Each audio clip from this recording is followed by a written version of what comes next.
What's up guys, Nero here from Nero MMA, and in this week's technique video we're going to be breaking down the pull counter, and I'm going to show you how you can start throwing the pull counter and landing it like Floyd Mayweather or Conor McGregor. And before we get into any of that, make sure to hit the subscribe button if you already haven't, and leave a thumbs up for the video. It really helps me out a lot. Let's not waste any more time, let's get straight to it. There are a bunch of different ways that you can do the pull counter, but basically what you're doing is you're waiting for your opponent to throw a strike. You pull them in before you counter with your rear straight. Boom. There are a bunch of different ways that you can do this. The first thing that you can do is just basically waiting for your opponent to throw a strike, like a jab. Lean back, and while your opponent leaves their hand out, for that split second, you lean back, and before they pull the jab back to their guard, you return with the straight right hand. I just lower my hands a little bit, just enough for him to think that, perfect opportunity to jab. And then I lean back, not too much. You still want to be able to pull and throw the strike back. So, just a slight lean so that they just miss. And then, boom, you throw the right hand. You just do a slight lean back, and then you throw the shot.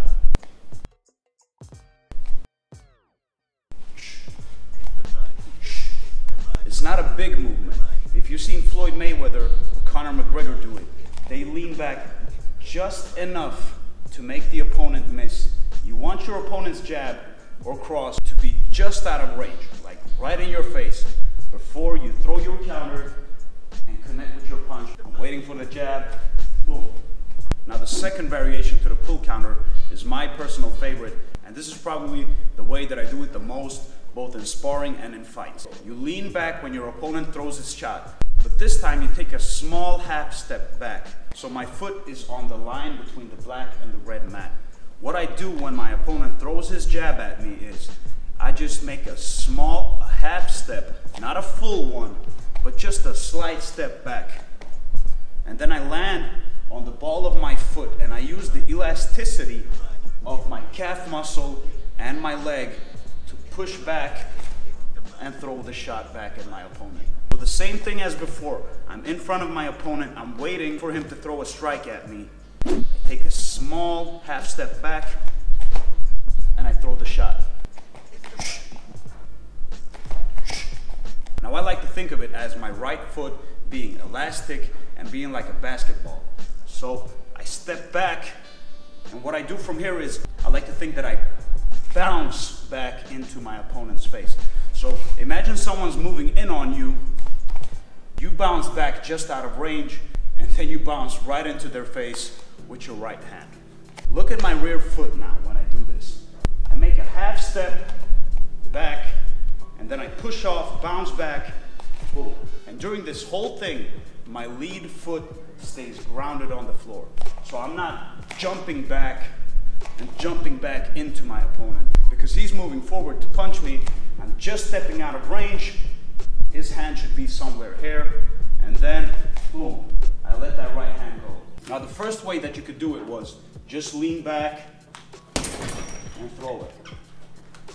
So I'm in range, my opponent is in range, I'm waiting, and then I throw it.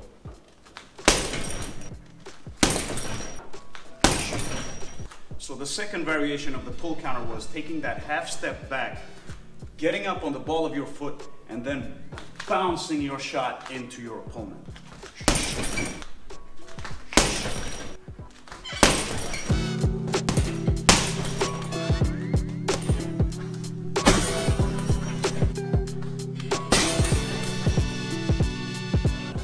Alright guys, that was my breakdown of the pull right hand, or the pull counter, and that, among other ways, is how Conor McGregor and Floyd Mayweather use the pull counter to bait their opponent in and counter them when they're out there with their hand reaching for them to get that knockout finish. As always, thank you guys for watching. Make sure to check the link in the description box below where you can get your Nero MMA merch, and I'll see you guys next week. Thank you for watching.